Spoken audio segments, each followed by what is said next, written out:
Hello and welcome to the City Club of Cleveland, where we are devoted to conversations of consequence that help democracy thrive. I'm Dan Moulthrop, Chief Executive here and a proud member. Today's July 16th. You're with our virtual City Club Friday Forum. We're live from the studios of our partner, IdeaStream Public Media. Big thanks to them. This appears to be our last virtual Friday Forum. So just over 2 weeks ago, the state budget was passed after months of debate in both the Ohio House and the Ohio Senate.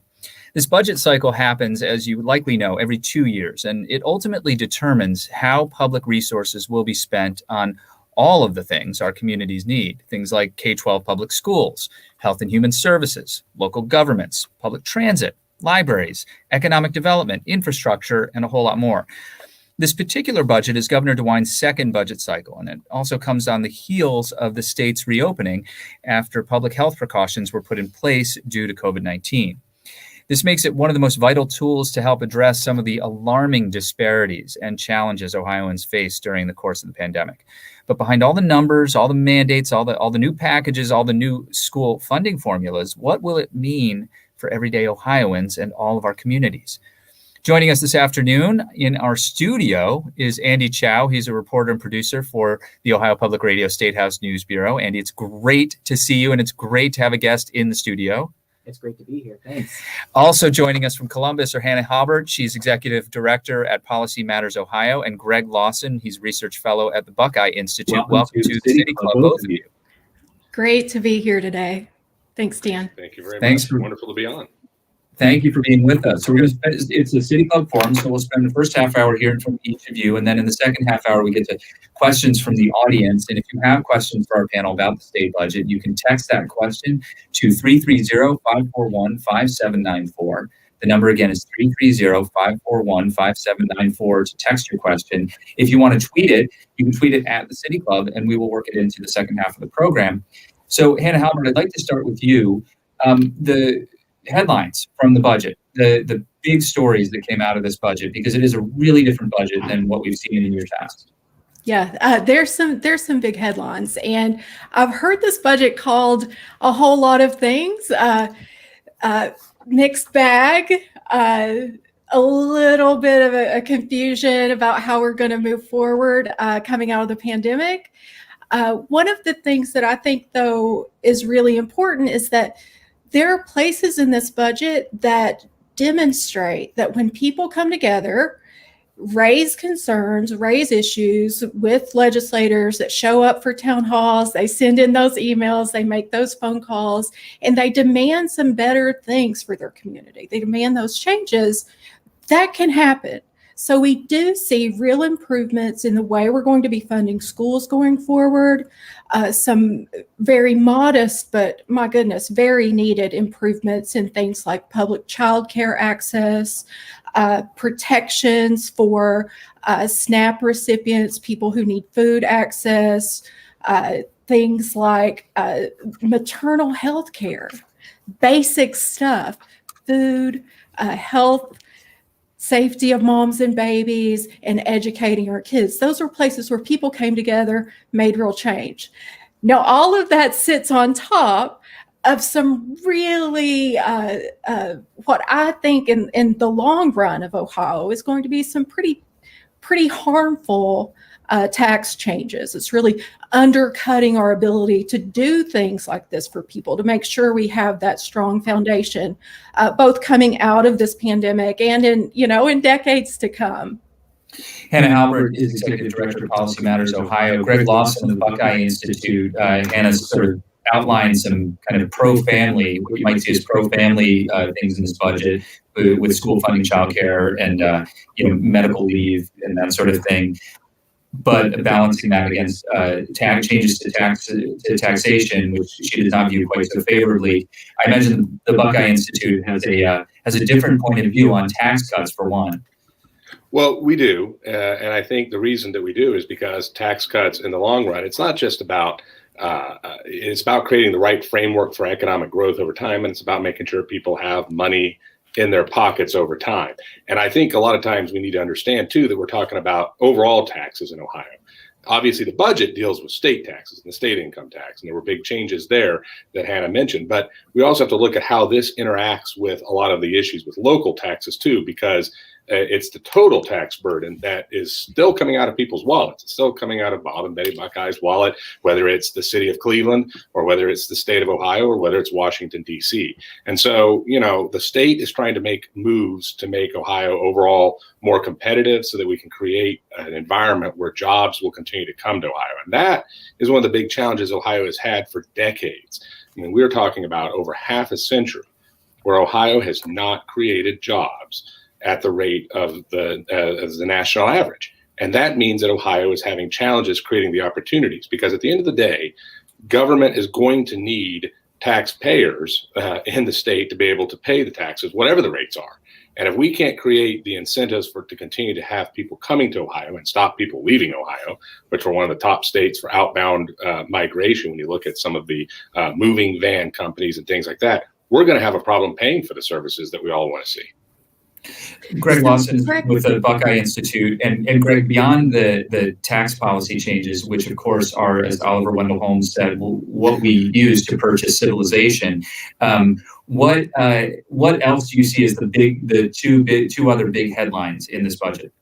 Well, I think one of them is that we did deal with a lot of school funding issues, and there are some nuanced differences I'm sure that Hannah and I would have about that. But I think that there was an investment that's made to make sure that we're getting schools there. I'd say, too, this was a big budget for empowering parents. When you think about all of the COVID shutdowns and things that have happened over the last year and some of the gaps that were already existing for students, especially lower income and minority students that we already were suffering from pre-COVID. Well, they're going to be worse because of all of the shutdown things. Whatever one's thoughts are about the shutdown, that's going to be a problem. We're trying to create pro-family empowerment policies that give families tools to be able to get education services. There's a wide range of what's called school choice things that are in here that we can get into some more details later. But that is going to be really important because children are being left behind in education. That's true. Now, we can have some differences about how we fund that, but we got to fix that. And we think empowering parents. This budget was the best budget I've ever seen for putting the parents in the driver's seat for making choices for their children. Greg Lawson is with the Buckeye Institute. Andy Chow, turning to you specifically to kind of tell us what these changes mean. Tax cuts first. How much are Ohioans' taxes being cut? So there was a disagreement between the House and the Senate going back and forth. Eventually, they landed on a 3% tax cut across the board, eliminating the highest tax bracket. And so total tax cuts, you're seeing about $1.6 billion in total tax cuts. The interesting thing here is that there's always this shift in the state house where they're looking at, are they going to cut taxes? Are they going to make investments? And you never really know, depending on the lawmakers, depending on the makeup of the House and the Senate, where they're going to go. And there's really a moment there where we thought that the tax cuts were going to be much bigger than where they landed at 3%. The Senate wanted 5%. And then we learned that there was a surplus in the budget. And then you had Senate leaders saying, well, we want to broaden that even beyond 5%. They landed at 3%. Then, that's when you'll hear Greg and Hannah talk about what that means for Ohio. But really, it does continue to move the state forward, policymaking wise, in a place where they want to continue cutting taxes because they believe that's what's going to spur economic growth. They believe that's what's going to invite more jobs to the state. Andy Chow is with the Statehouse News Bureau. And can you briefly summarize the new school funding formula in 5 hours or less? So it's a formula that takes into account income taxes. It's a formula that takes into account property taxes. It removes some of the caps. It removes some of the denials. Really, what we're going to see here is a formula where you can hopefully theoretically plug in each district's numbers to come up with a plan that's more predictable, that's more reliable. And what we're going to see in the next couple of years is this something that's equitable? Know that the school funding formula that existed prior to this budget was declared unconstitutional twice over many decades. We know that this is a step towards solving it. We don't yet know if this is the answer. We don't yet know if this is the answer. Part of the fear from lawmakers was that it was going to, that the bill was going to be too high, that it was going to be a lot of money coming from the state to school districts, and where was that balance? And for the most part, we're just not sure yet, but you have a lot of people, especially in the House, Republicans and Democrats, who do believe that this is a fair funding formula and that it's just going to take more money coming from the state to invest in certain school districts in the long run. Hannah Halbert at Policy Matters Ohio. Part of what's happened with education policy and education funding policy is a change to how vouchers are issued and how districts and parents qualify for that. Can you explain that a little bit and explain your point of view on it? So, my concern, and I think you've heard Greg talk about parental choice and parents sort of getting to drive the bus on that. But really, when you look at the system, what we're talking about is diverting lots of state dollars into a system that is highly unaccountable. Maybe this is a little flippant, but we all remember the testimony from a few weeks ago from the folks that were sticking quarters and keys and things to them. And, we need to have some standards. We need to have some education standards so people can think critically and deal with the things they're facing in the world. And we're dumping millions of dollars into a system that doesn't have accountability, we have no requirements on basic science to teach accurate history. We don't really know how effective these programs are. And we're doing it at the cost to our public education system, which has tons of accountability measures happening. But the new way in which vouchers are issued, Andy Chow, maybe you can clarify this a little bit, are not as painful to local school districts as they have been in the past. Because I know that there are some districts locally here in Greater Cleveland that lose a boatload of cash every time they lose the entire per pupil revenue when a parent decides to take a voucher and move their child into an independent school. Yeah, and so a real simplified way of looking at it is the money would go to a local school district, and then the student from that school district would then choose to go to a charter school. So then that money that once went to the school district was then pulled out of that district to follow the student. Now this is more of a direct line to students who decide to go to charter schools. So there is still a question, like Hannah said, about are these school districts, are there enough standards around these charter schools? Are there enough, is it worth sending money? Using vouchers in school districts that have sort of below subpar grades on the report card, taking those vouchers and going to a Catholic school or an independent school or something like that. Right, the Ed Choice School Scholarship Program, right. And so I think what is seen as a good thing in the long run from Democrats and Republicans at the State House is that the direct funding system and then the voucher system will give more of an outlook of exactly how much money is going towards the voucher program, exactly how much money is going towards charter schools. And so you do hear some school districts saying, traditional public schools saying that they're happy with more of a direct funding program. The Ed Choice thing has always been a hotly debated subject as well, though. Andy Chow is with the Ohio Public Radio Statehouse News Bureau.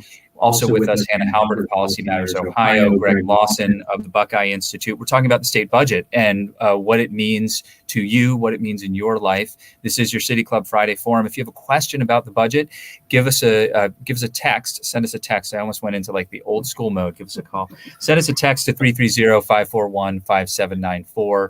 The number again, 330-541-5794 to text your question. If you're on Twitter, please tweet it at the City Club, and we will work it into the program. Another issue that popped up that sort of made a lot of headlines during the debate, the negotiations around the budget, Hannah Halbert, had to do with broadband access and expenditures for increased access. This was one of the biggest problems that was brought to light at the very beginning of the pandemic, when all of us and our children were relying on internet access to continue our work, continue our education. Talk about how the outcome. So that disparity was made very obvious last year. And initially there was money provided. There was going to be real investment in broadband here in Ohio. should have been a pretty uncontroversial investment for folks, but the Senate decided to remove those provisions, took out funding, and place lots of roadblocks into the bill to prevent municipalities from sort of figuring it out for themselves, helping their own residents come up to speed in terms of technology. Thankfully, because again, lots of folks from around the state said, hey, wait, we need this, like we want this funded. The legislature was ultimately moved to increase that, put that money back into the budget, remove those barriers for local governments, and really help us at least get a foothold on the right path to bringing folks up and starting to eliminate some of those disparities in technology access. Greg Lawson, how do you see it? We actually were very supportive of money going into broadband. We think that unserved areas certainly need to be have access to it. I mean, broadband is now the lifeblood for a lot of things. It was teleworking, telehealth, which became very important for tons of folks during the COVID pandemic, and frankly, should continue to be something that is an option for a lot of people for a lot of different reasons. And of course, education, distance learning. I mean, it's kind of absurd when you have to have kids sitting in parking lots trying to connect because they don't have access to things at home. We don't want to see that happen. And so the funding side of it is not really all that much of a concern, but in terms of the dollar amounts, the one thing where I would say we do have some disagreement with my friends at Policy Matters is there need to be some kind of guardrails, because when we're talking about government, what we call government-owned networks, or municipalities that create their own networks, there's a lot of ways that this can shake out. But if you have government competing, and I want to be kind of clear too, if you have government taking money and building over top of existing infrastructure that's there from private entities, I'm not sure that that's the best use of those dollars. We want to get those dollars to stretch as far as we possibly can to help as many people as we possibly can. And, you know, what we do see sometimes is wealthier communities kind of grabbing money to build their own networks out when they already have a provider, or maybe even more than one provider, who's already providing services. Now, maybe they're not as happy as they want to be with that, but is that how we want to use public dollars? Or do we want to use the public dollars to subsidize folks to be able to build out to the areas that aren't being served now at all? And I think this is one of the areas where some guardrails for how the money is spent is something we probably need to have some further conversations about, so we're getting all of the so that we can help as many people as possible and not duplicate services. And also, government, you know, there's a lot of ways that they can spend money that's not where you see it. And they can do some sort of opaque sort of subsidization that actually costs taxpayers more money. In other words, you're not having people pay for the service. You're subsidizing the service, and you're not being open about it because you're diverting it from your municipal electric account, or you're using it from your general revenue fund to back things up like that. And these are kind of challenges that I think are problematic. We need to get it to the unserved people, period. That's no questions about that. But how do we make sure those dollars aren't getting siphoned off into things that aren't nearly as useful as advocates sometimes say they are? It's really interesting. I mean, just to stick with broadband for a second, Andy Chow, it has become a piece of infrastructure, right? Like it is how commerce happens now, as much as the roadways are part of how commerce happens, right? And there's no way around that. Typically, my understanding is that municipal broadband would emerge in places where private entities have chosen not to do business. Right. Well, the issue here is that private entities have voiced a lot of excitement and approval of wanting to go into these areas. They just believe that they don't have enough money at the front end of it to be worth the investment in the long run. So you have municipalities saying, listen, if we cover the cost for a little bit of it, you come in here, then we can work out a deal where it is profitable for you in the long run, maybe sort of increasing the enticement of these private sector entities. And so that's where this money comes in from the state, where they say, listen, we'll help dig the line. We'll help get you there. If you can finish that last mile, if you can finish that connectivity issue and really connect people at the end, we'll help with the infrastructure side of it. But if you're going to create a budget that cuts taxes in the interest of growing jobs, if you're going to create a budget that sends more money to allow people to go to online charter schools, then you would think that the lawmakers are hoping to expand broadband to really, finish the leg of all of that. So yes, you're going to provide broadband to more people so you can have jobs in more places around the state and online charter schools. So do you get the sense? Well, I'll throw this out to anybody, and Greg, you first. Do you get the sense this is enough to solve the problem? I think that it is a down payment. We probably will see more spending as time goes on this. I don't think this is going to be the end of the story. But I do want to just clarify. I think that one thing that you do see happen in some communities is the government actually provides services. They're not just, I mean, there are cases where they lay down the fiber and then private folks riff off of the fiber that they're laying. But there are examples where the actual government is actually providing the full service themselves, not just laying like dark fiber or something like that. That is, I think, where the problem is that when the government literally is offering the service versus being able to help folks be able to build off. Greg, I want to just ask you for those places. Greg, I just want to push back a little bit and ask you, in the case of Cleveland, we have a municipal-owned utility. Now, there's a lot of savings that could be found by leveraging. If you already own the poles, you already own the right of way. If you can just hang fiber along that same right of way that you're using to deliver electricity, isn't that a cost savings? Isn't that something that we should all be in favor of if that were to happen?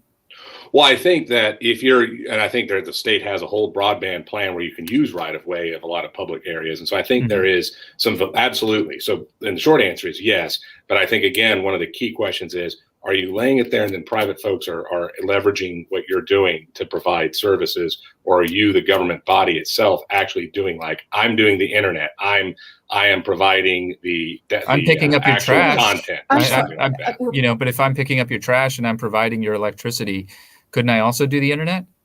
I'm just philosophically. Is that how many parts of America were able to get electricity at some point without the government coming in? I know Appalachia would have been, I may not have electricity like 20 years ago when I was coming up. There are places and circumstances where the market and private providers that are profit seeking just can't step in there and do it. And so we have to have room for the public sector to come in and provide those populations, those geographies, access to basic services and utilities. And no one at this point can say that the internet is anything but that kind of service. That's the role it plays. So it just, the bottom line on this broadband is like, hey, like maybe in some other place in some other time, private sector can eliminate all things, but that is not what we got here. And there has to be a role for the public sector, and we're taking the right step to get us there. Let's move to a few other areas that are in the budget. And as I said at the beginning, we're never going to get to all of it. There's a lot. But in terms of energy policy and support for alternative energy, renewable sources, Andy Chow, what happened with that in this budget? Well, I don't believe the budget really touched on that directly, but there were a lot of, when the budget happens, lawmakers are moving chess pieces around, making deals here and there. And so something that happened during the budget process was a bill called SB 52, which allowed local municipalities, county commissioners, to decide on their own to exclude wind and solar farms. And so that's something that is now signed into law, where if your county commission is proposed a solar farm or a wind farm and it doesn't like it, they can say, no, we're going to not allow that renewable energy industry into our county or into these unincorporated zones. And then it does allow for the county residents to hold a referendum on that. And so that's been seen as a big step backwards for the renewable energy development. Greg, Lawson, how does the Buckeye Institute see that? Is that a net positive? Is that good for the business community? Is that good for Ohio? Well, it's a mixed bag, frankly, because you have several competing things here. What you have is you have property rights and the rights of people to enjoy their property. And one of the things, what you don't see when you have the wind and the big solar farms, it gets to large enough scale so that you can get all the type of utilization that you want, or the generation, I should say, you want. It could be quite challenging, and some people feel like it makes their property value less. Now, other people want to use their property to put it on there because they're going to get paid to put a windmill on their farmland. It's a and business. They don't like being shut down. So you've kind of got the situation where you have residents who lived away from things. All of a sudden, you're building up this wind farm, and it's creating a challenge for what you paid for with your property, and now it's hurting you, but it's helping other folks. So you have this dynamic. What they're trying to do is find a mechanism where the voice of the people ultimately can make that kind of a determination, because and you'll hear, I know, like the gas folks, you can have gas drilling and stuff that's close to the property and things like that, and there's definitely truth to that, but it also depends on what kind of gas well you're doing and how big the gas thing is. I mean, we don't have the things like the wind that's in the sky like that. There are issues with flickering and problems with home residents. So they're trying to thread a needle here. Greg, to be respectful of both sides. Do county commissioners have the same rights to veto projects, gas projects that they now have to veto with wind projects? I don't believe they do. Does that feel consistent to you? I think there is a consistency challenge there, and we actually didn't really get heavily involved in that particular piece of legislation because, frankly, it's an issue where there are two fairly irreconcilable positions, and they both sort of deal with the choices of individuals. Because you got to remember, individuals can still choose to do this. There is still a referendum capacity here. So if enough people in a jurisdiction want to do this, you wouldn't be enjoining people from doing it if they make that voice. But I mean, again, this comes down to sort of two different people have two different uses that they want to use for their property. How do you reconcile those two things? Hannah, hold on a second. I want to turn to you for a different topic, if it's okay. How did Health and Human Services fare in the budget this year? This was the year we just endured was the year of public health. Well, let me just say this question on energy. This real quick. This is just picking winners and losers, and we have deeply invested, entrenched traditional energy corporations putting the thumb on the scale there. That's sort of what writes the dissonance in those two provisions. Hopefully, Ohio can do better in the future and really sort of step up into what we're going to need in the future. And we could not just have clean energy, but actually be a leader in cleaner, safer, better energy sources. Get people to work on that. Let me just ask before hold on one sec. Andy Chow, just to close that out, does what happened there feel like the result of intense corporate lobbying? Absolutely. Well, you have two things going on. You have corporate lobbying and groups that did not want these wind and solar farms to go up. And then you do have this grassroots effort. And then there's also a question of who's funding that grassroots effort. There's always been a question of, is there money coming in from the coal industry or the gas industry that's sort of pumping money into these grassroots things? But you do have these local residents saying, we don't want wind farms in our counties. We don't want solar farms in our county.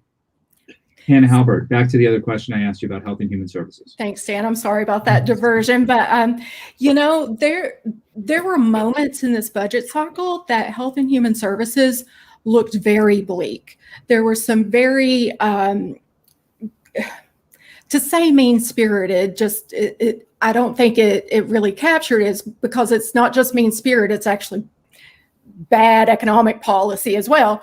But, there were rules that would have knocked people off of basic food assistance if they had certain assets. So you might be forced to sell your beater of a car. But those weren't in the final budget. Those were removed. Right. So some of the most troubling aspects that came up in this budget cycle were ultimately pulled.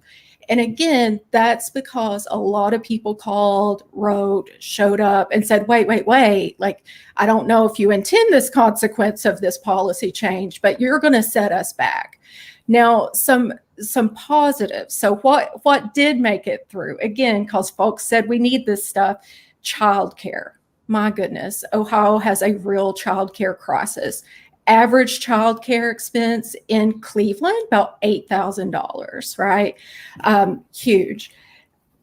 Public childcare access has been set at about 130% of poverty for quite some time. It was finally moved up to 142% of poverty.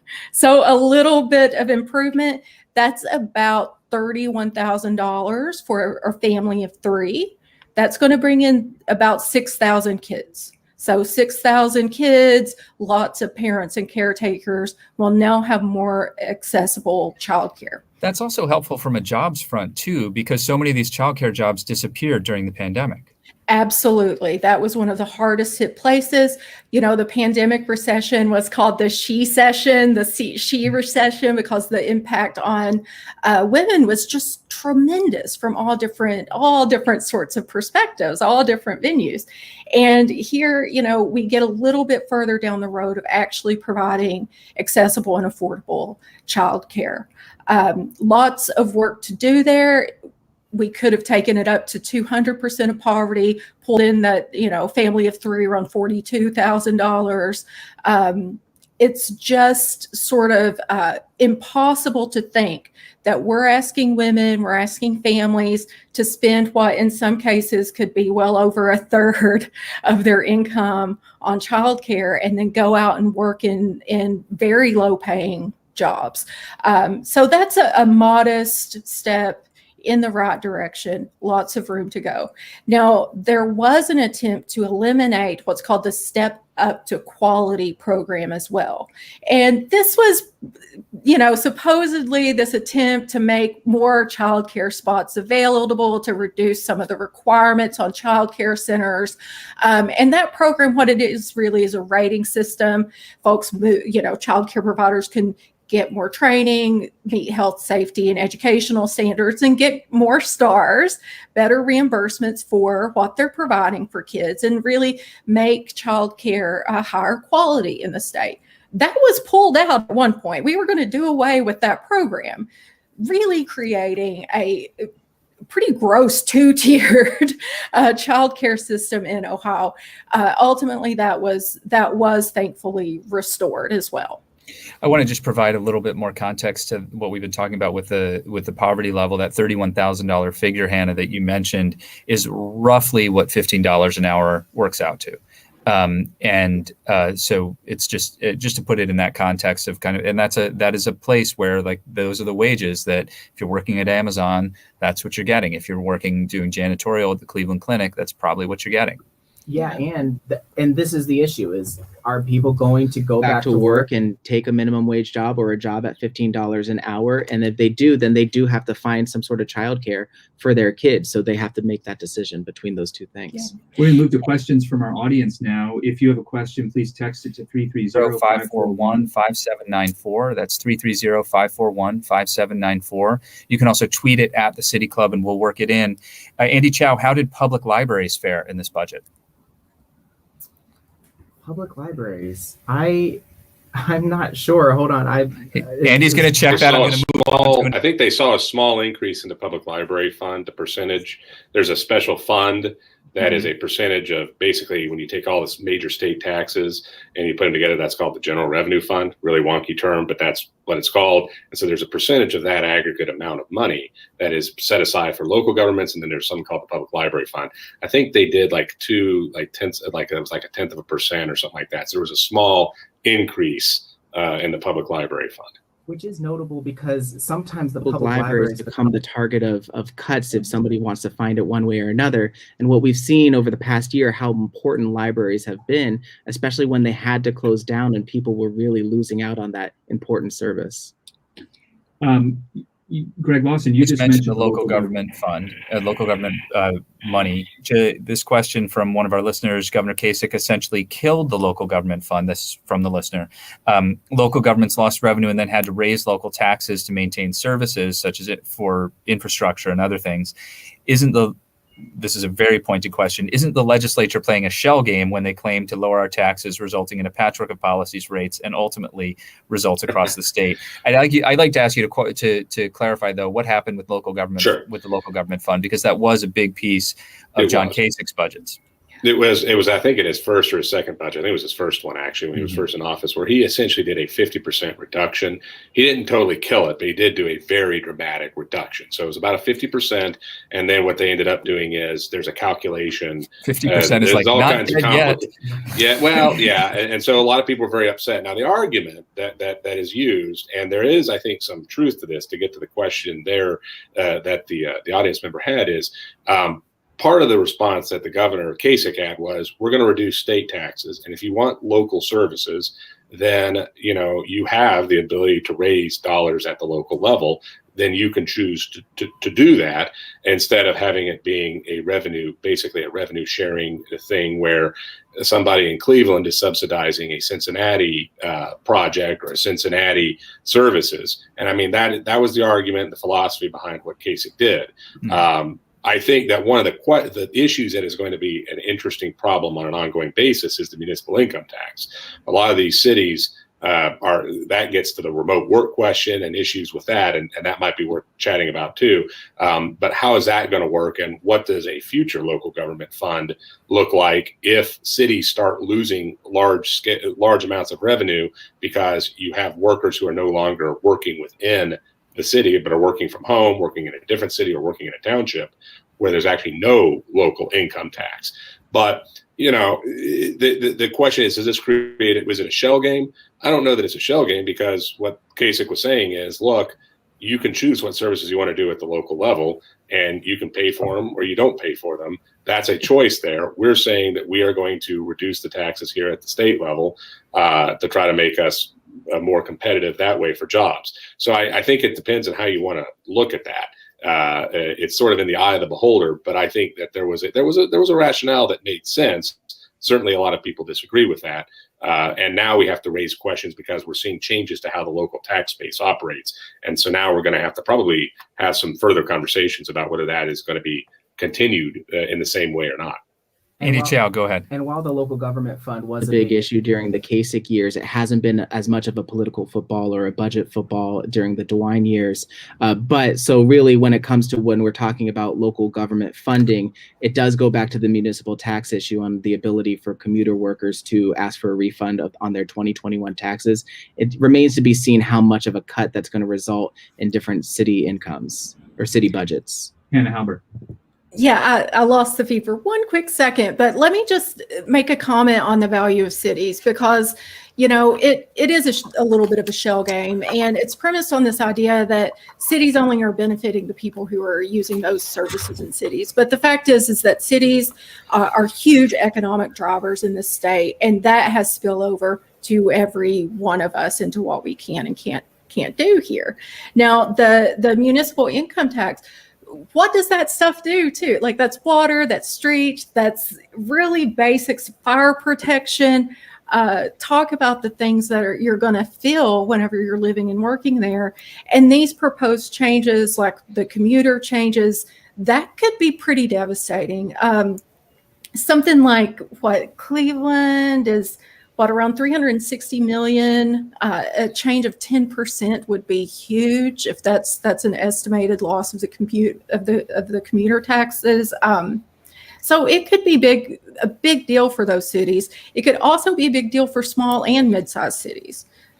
So again, we have to think about what is the value, how do we properly pool our resources so that basic things that keep us functioning. I think, Dan, you said earlier, paying for the things that make a society, that we're getting those things adequately covered and fairly covered. And the tinkering around with the muni income taxes really does bring on questions of fairness. Yeah, I believe the quote, I'm going to try and remember it. It's Supreme Court Justice Oliver Wendell Holmes said, "I like paying taxes. With them, I purchase civilization." But Greg, you wanted to jump in. Well, I do think it's important to understand that most cities in the country don't have municipal income taxes. Ohio is an outlier. Only one other state has more jurisdictions that have cities that levy an income tax at the city level. So we need to realize most cities in America do not fund it this way. They use property taxes, some do sales taxes. There's some more revenue sharing in different areas. There's a variety of different ways that cities do it. So I couldn't agree more. But we're not talking about but that's the thing. We're not talking about this on context of bringing up those other sources of taxes. We're talking about this in context of decades of cutting taxes for the wealthiest in the state. Well, we might need to look at how to change on local things. So. Hey, then that's a different conversation. But this idea that it's other places do it and they don't get those services paid for, they're paying for them. they're paying for them in another way. But we think that in Ohio, we can just cut, and somehow maintain, build a kind of state that people want to live in, that's going to attract people from other places. You know, we have heard job creation, decades. It's resulted in like huge giveaways in taxes to the very wealthiest. And we keep having sluggish job growth. This has been the strategy for years. It has not resulted in the changes of job growth, and it certainly hasn't touched median income. And my goodness, if you look at poverty coming out of the last recession, we barely cracked our '07 numbers. Cleveland has some of the highest poverty rates in the nation. So this idea that if we can just cut the taxes, somehow all of these things that we so need to make our civilization run are just going to take care of themselves, and we'll all have jobs, and the money's going to trickle down. It just hasn't shown up in this state. And you know, we've got to make this transition, and we've got to start taking these things seriously. I actually agree with Hannah Greg, on a number of items there, because she's Go ahead. right. That a lot of our tax cuts and a lot of our tax breaks, we have tons of tax breaks, tax loopholes, and they do benefit big companies and big things, not necessarily the folks who are going to be the long-term job creators, and not the Main Street jobs, by the way, like the whether it's the bar, whether it's the bookstore, whether it's the antique shop on Main Street in downtown Westerville, where I live here in Ohio.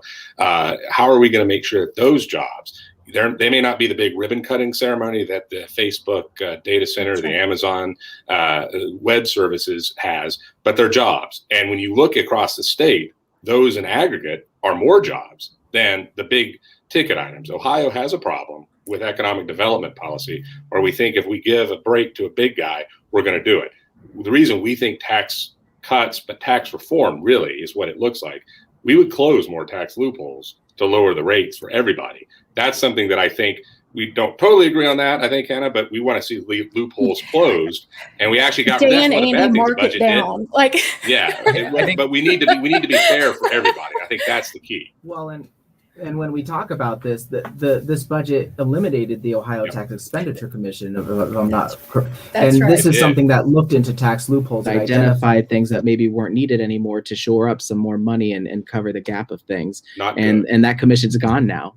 Tax It's ridiculous. expenditures, It's just ridiculous. to be, Andy Chow, just explain what a tax expenditure is, because it's a wonky term, Well- and I think it's really important. Well, when I need to explain it, I usually reach out to Greg and Hannah and have them explain it for me. But these are loopholes. These are specified tax expenditures, tax breaks for different companies for specific reasons. And there are just so many in code. There's so many written out in Ohio for certain things that when you do identify and pick one thing at a time, it does add up to a lot of money, that if you do get rid of them, if you get rid of the quote unquote loopholes, that it can bring back more revenue to the state. But $9 one person's billion loophole is another versus- person's economic development policy. Right. And so that goes back to Greg's question, is what if you're more targeted in what these expenditures are doing, and if you really evaluate if, you know, we've been doing this expenditure for a certain industry for so long, is it really reaping the reward that the state thought it was in the first place? And so that's what the commission did. It is wonky, and it was super interesting to actually follow just all these different expenditures that were out there and have them identify which that weren't really worth the investment anymore.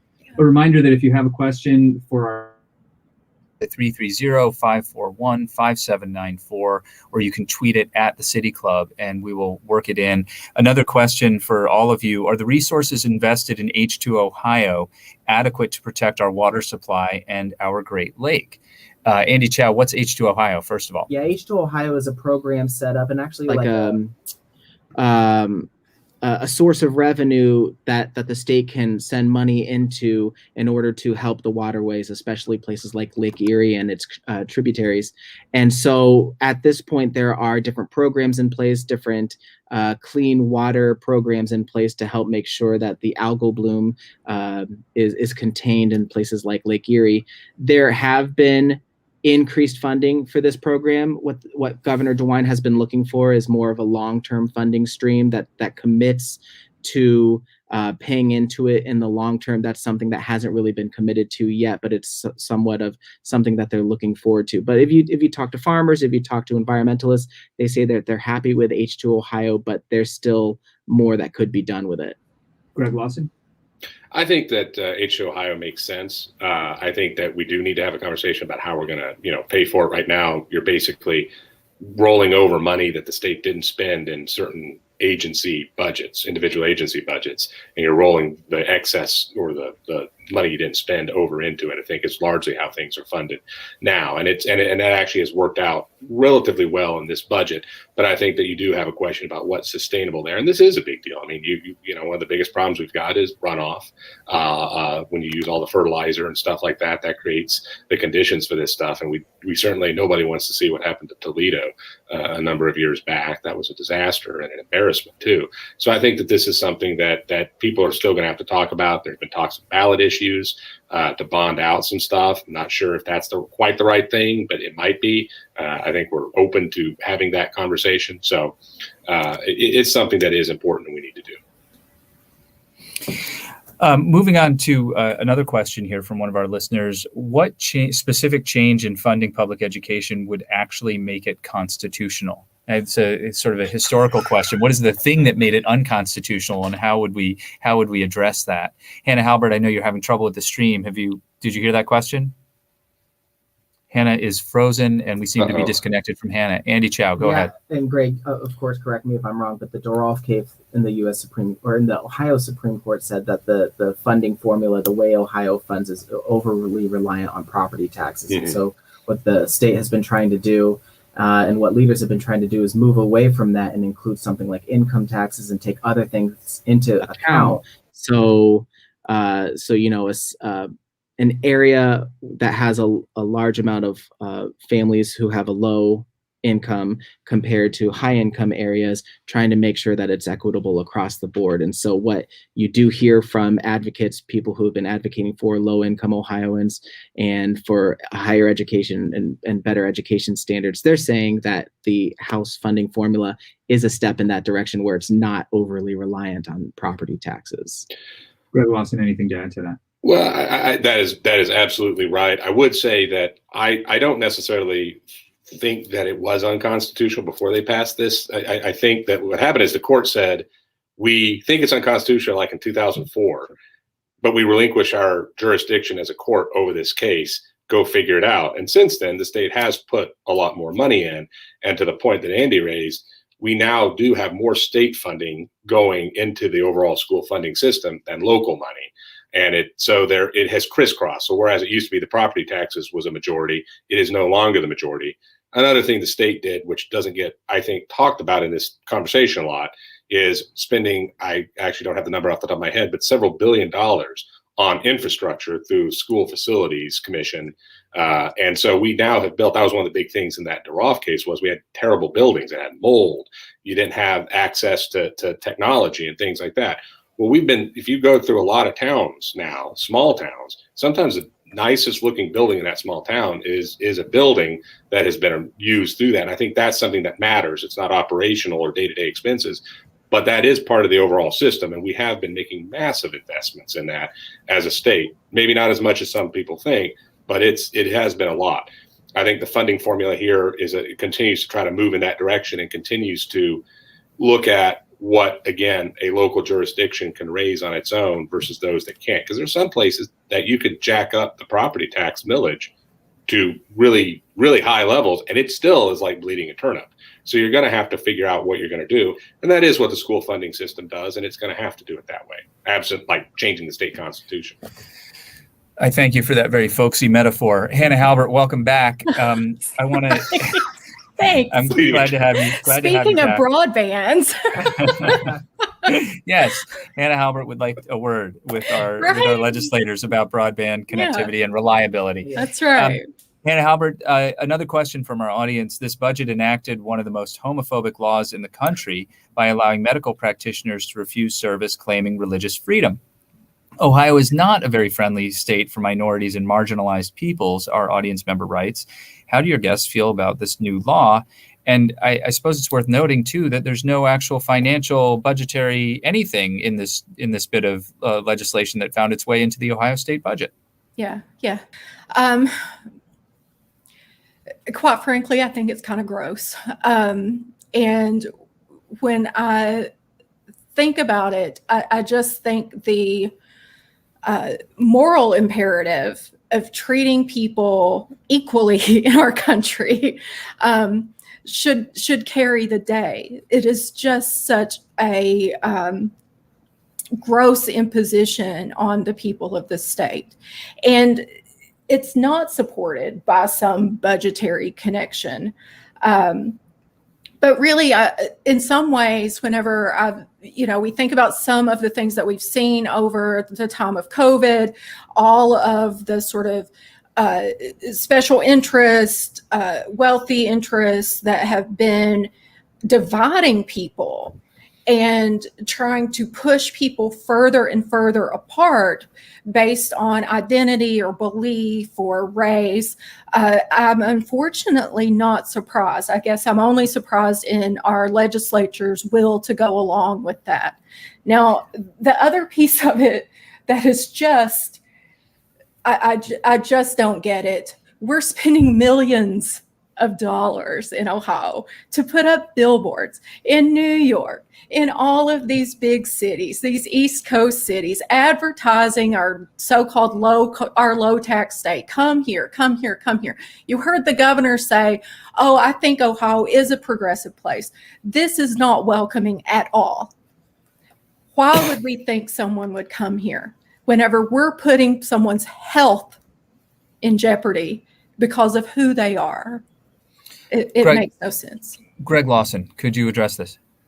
Well, I mean, I don't think you can. I don't understand. I don't know any doctor. I mean, maybe there are some out there, but I don't know any doctor that would withhold services. But I guess somebody pushed for something. I don't actually know exactly where it came from. But you can't have doctors withholding services, medical services. I mean, they take an oath, to take care of people. It's the Hippocratic oath, do no harm.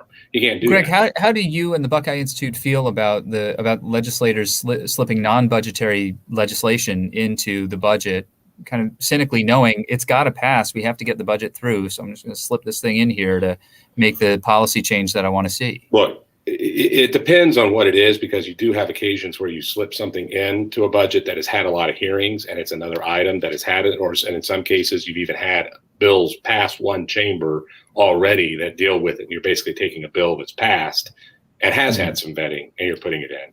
That's different than when you have something that has never been heard before and doesn't have any hearings at all, or something that clearly was bottled up in a committee and was never going to see the light of day. So I think that in general, you shouldn't be putting things in there that haven't gone through a vetting process of some kind. Now, again, there are things that get in budgets that have had a vetting in another committee because it was another piece of legislation. And I think that that's a distinction that I think is important. But for something that hasn't had any vetting at all, I think that's not good form. I mean, we talk about transparency and how public dollars are spent.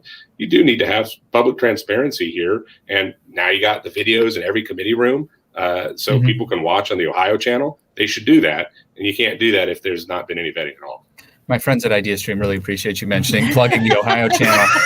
Andy Chow, briefly, did the legislature slip any other surprises in?